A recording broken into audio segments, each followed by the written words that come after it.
What's up, guys? Event Horizon here. Today we're going to be talking about Kite Kugel's new show on Crunchyroll. It's exclusively on Crunchyroll, a new anime called Burn the Witch. Um, Burn the Witch takes place in the same universe as Bleach. If you're not familiar with Bleach, it has Ichigo, Kurosaki, tall guy, red hair, or orange hair. But anyways, Bleach used to be one of the famous big three anime shows, and Kai Kubo hasn't put out anything since Bleach. Probably just taking some time off for his health. Writing manga and stuff like that can be very stressful for someone, which is very interesting because the big three used to be Dragon Ball, which of course Dragon Ball Z. Now they're on Dragon Ball Super, and then the other one was Naruto. Debatably, Naruto is now working on Boruto, which is finally picking up, hopefully. Let me know if you guys want to hear anything about Boruto also. And then we also have Boruto, One Piece. One Piece was also the other debated big three. Depends who you ask. Mostly I hear One Piece, Bleach, and then Naruto. But some people also put Dragon Ball up there also for whatever reason. But anyways, One Piece is still ongoing, so it doesn't really need a sequel or spinoff or anything like that. So in the world of Burn the Witch, instead of taking place in Japan like Bleach, it takes place in London or reverse London, where dragons live, and apparently they're responsible for 72% of deaths in London. But only people who live on reverse London can see these dragons, and then only witches and wizards who are trained by the organization called Wingbind are allowed to interact and basically deal with the dragons.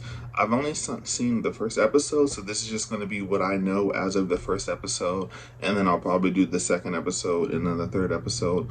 I know originally this was released as a movie, but when they put it on Crunchyroll, they split it into three parts. So I'm probably going to do three videos, one video for each part. So this is only going to focus on stuff that I know based off of the first episode. So since this show takes place in the Bleach universe, I think it would be crazy amazing if we could see Ichigo pop up at some point in the future. If this show if it takes off, I'm sure that Kai Kubo will continue writing more for it. It was originally released as a one shot, so the three episodes that we have are probably going to be all that we have for a while. But it would be cool since it takes place in the same universe to have some type of crossover. Maybe we see him walking down the street, but then we'd have to address what's he doing in London or whatever. I mean, it'd just be something cool to have out there. But looking at the characters and stuff like that, even without thinking of Bleach, I could tell that this was drawn and written by, well, drawn, not written. I could tell by the way that the art style of the characters are, because they look just like Bleach characters. There's one guy, this guy. Oh, well, if you saw him, that guy, he looks just like Renji from Bleach. Like he looks just like Renji. So the character designs are still unique, but you can see his signature style in those characters. They also ride around on broomsticks they look like dragons. They're super cool, by the way. I don't know if the dragons are actually alive or anything like that, but the broomsticks are very cool. And instead of swords or zanpakutos like they use in Bleach, they have pipes. They're kind of shaped like guns and stuff like that.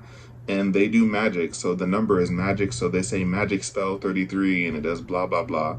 It's very similar to Keto in the Bleach universe. They say Keto number 22 or whatever, and it does a certain amount of spell or whatever. So that's pretty cool right there. I was wondering if Keto is the same as the magic, and I was wondering if they know that.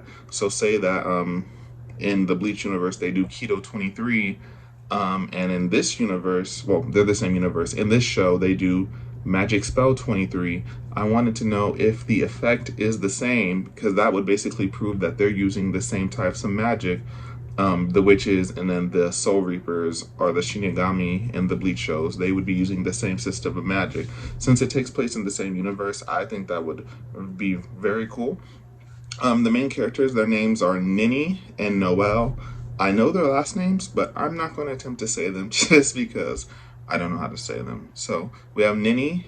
She's a blonde, kind kind of skinnier girl. She wants to move up for whatever reason. She wants to be promoted because she wanted to show off her abilities to the higher ups that watch all the missions. So whenever there was a dark dragon, which the Pipers, they're called Pipers, they work in the Piper department.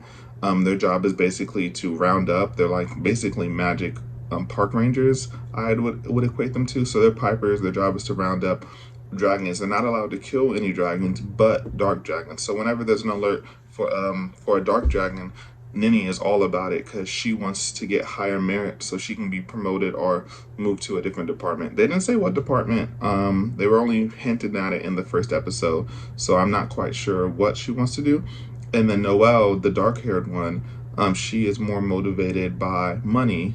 She is a student in regular London. She's a student, and in regular London, Nini is actually, she's a pop star apparently. So I'm like, okay, you have time to do this and be a pop star. So yeah, she's more motivated by merit, and then Noelle is more motivated by money, just because she's a full-time student. Um, so yeah, the dragons, I guess they are all kinds of different than regular traditional dragons because the show opens with Noelle fighting a deer with dragon wings. So I'm like, dang, so the dragons are, they're like all kinds of stuff on here. And there was also a flying dragon dog. I was like, a dog with dragon wings. So there, and then the dark dragon actually looked like a dark dragon. It actually looked like the Night Furies, the Night Furies from How to Train Your Dragon. If you've seen that, that dragon looks like right in the face. It looks exactly like that dragon. But the show, it's okay so far. It's definitely not as good as Bleach. I watched an episode of Jujutsu Kaisen, I think it's called. I think that's how you pronounce it. And that show, I'm also going to be doing a video on that one. And the animation on that one is amazing. And I think I like that one better out of the two that I checked out today. But yeah, Burn the Witch, I'm definitely going to watch the next two episodes. I mean, they're only two episodes, and I'll do videos over those two. But it's pretty cool. The characters definitely have their own distinct goals and personalities. And I know there's only so much that we can get out of 3 episodes as far as establishing the world and the characters in that world. But the first episode does a good job of balancing out the two. But yeah, there's also Balgo. He's some type of dragonkin or dragonborn or something like that. Something to do with dragons. They didn't really touch on it too much, but for whatever reason, he attracts dragons around him, and it gets him into a lot of troubles. And at the end of the episode, there's apparently a wing-bind council. These are the guys who basically watch all the missions and rate the Pipers for their performance. Basically, they were talking about Balgo, and he appears to be a problem because of him, the Dark Dragon got into London, and that hadn't happened in 92 years. So obviously, we're going to be focused on Balgo because he's a friend of Nini and Noelle's, or I don't know if they're friends, they're acquaintances at least. So we'll probably touch on that in the next episode. But until then, this is Event Horizon. I'll catch you guys later. Peace.